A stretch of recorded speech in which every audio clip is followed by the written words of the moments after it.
What's up, guys? So welcome back to another video. So it has been about like 3 weeks and I received my harness, and I also took off my transmission from my 5S motor. I'm in the garage and it's kind of cold, and my laundry it's on, so it's making all these weird noise, so bear with me. I just want to update you guys so far on what I did. Alright, so my harness come in about a week ago. It took about over 2 weeks for Wire Gap to send it back to me.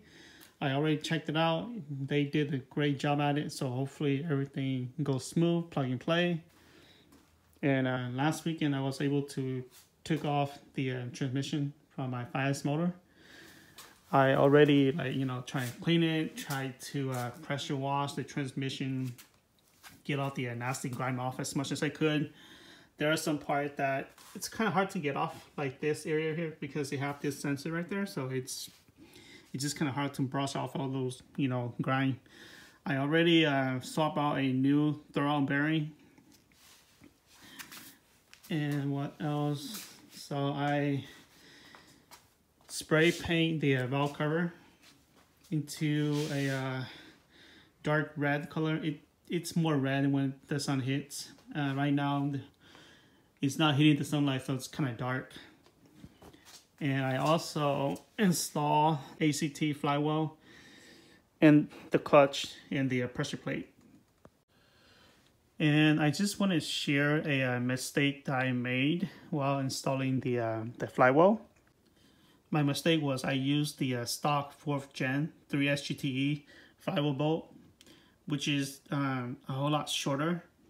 So my mistake was trying to install the flywheel using the stock 4th gen flywheel bolt, and they're shorter. So when I was trying to tie down the bolt catch thread, but it doesn't go far enough.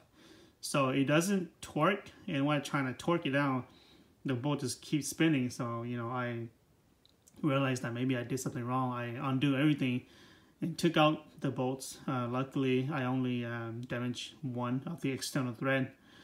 This bolt here is stripped at the edge, and I was able to use a tap size 12 by 1.25. I was able to tap those threads and clear out the damaged external thread.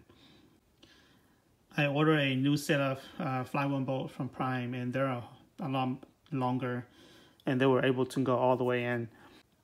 So learn from my mistake, and if you are installing your flywheel to your 4th gen or 3rd gen or whatnot, make sure to use the correct bolt. Alright, so with that said, I'm going to show you an example here.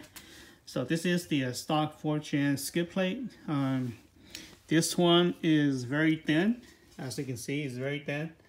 And the ACT flywheel over here is actually like 4 times thicker.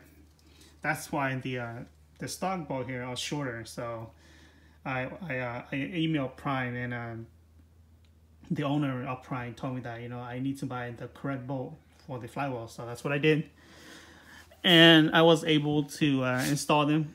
I torqued it down to 75 foot-pound, and I torqued these pressure plate bolt down to 15 foot-pound.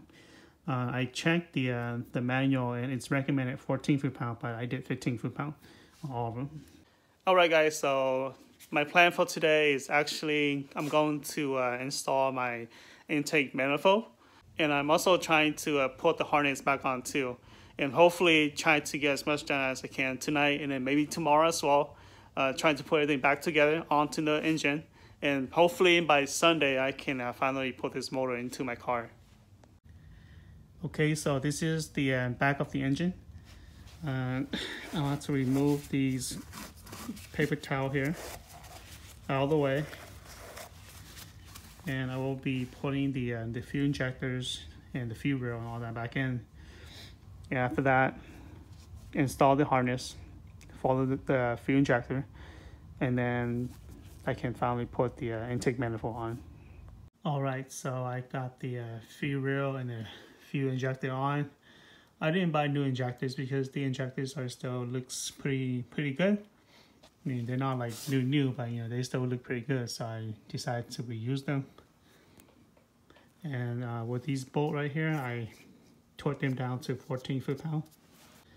All right, so I got my manifold on. I got my harness going through it. It's connected to the fuel injectors, and it's also connected to the coil packs.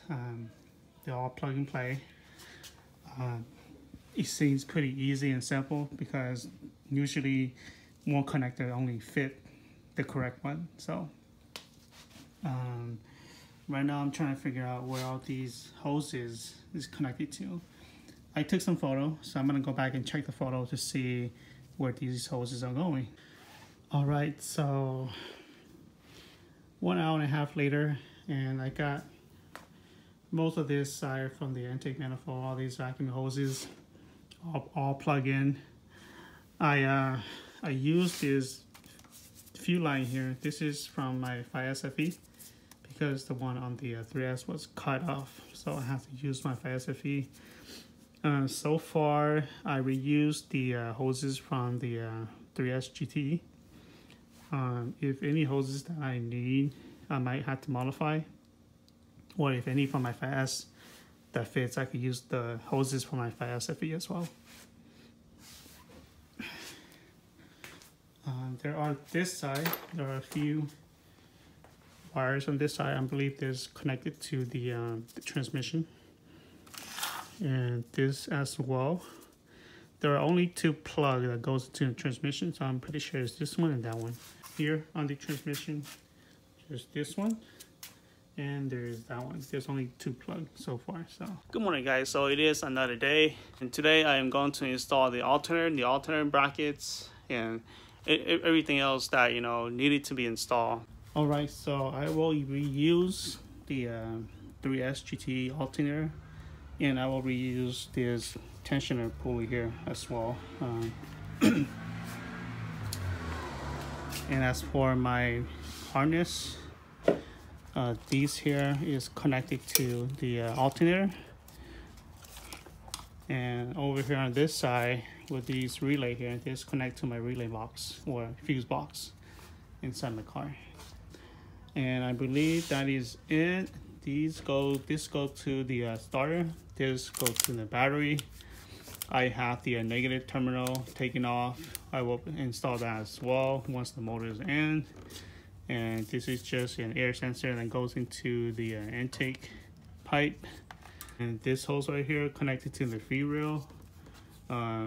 They cut it, so it might be a little bit short, but we'll see how it goes. If it's too short, then I may have to get a new one. Okay, so far I'm about like 80% done. The last thing I want to do is install the transmission. All right, so hours later, I finally finished installing the transmission.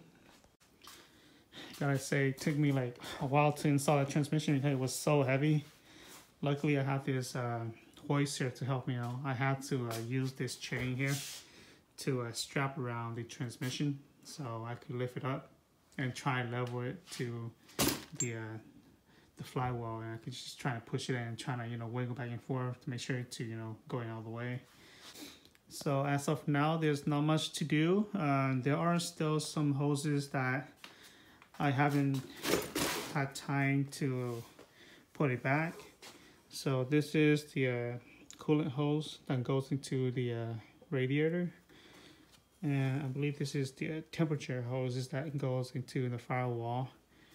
I will need a breather air filter right here for that, or if not, I could just try to use like a catch can or something. I am planning to swap this out to a catch can later, but for now this is good.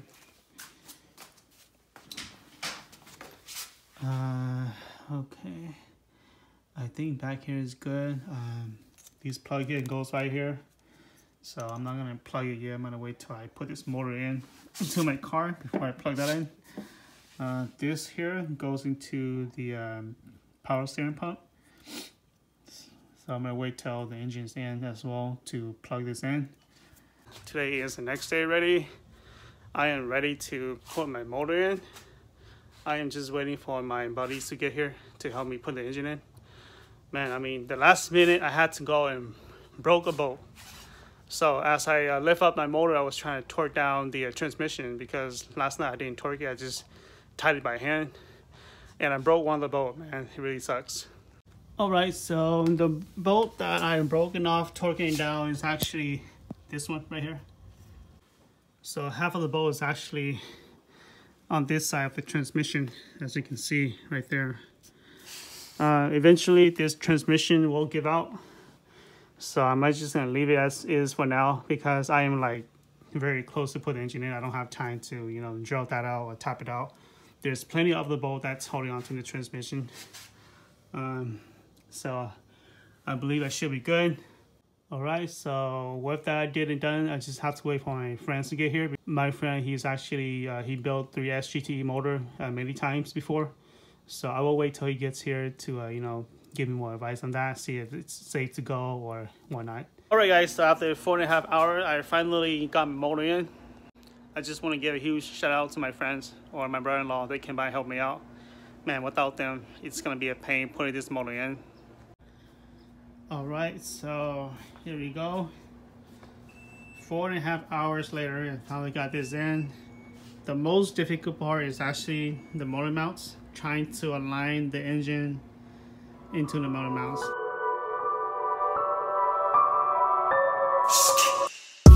Smoking on a packet like it's never running out.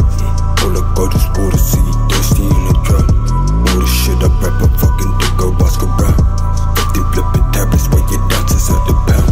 Don't forget the homie bringing addicts in the house. I'm just bringing bitches over smashing on the couch. Sell the crack up in the V8. Alright guys, so that's it for my video. It has been a long day for me. I'm gonna wrap it up. So if you guys have any questions, comment them below. Thanks for watching and have a good day.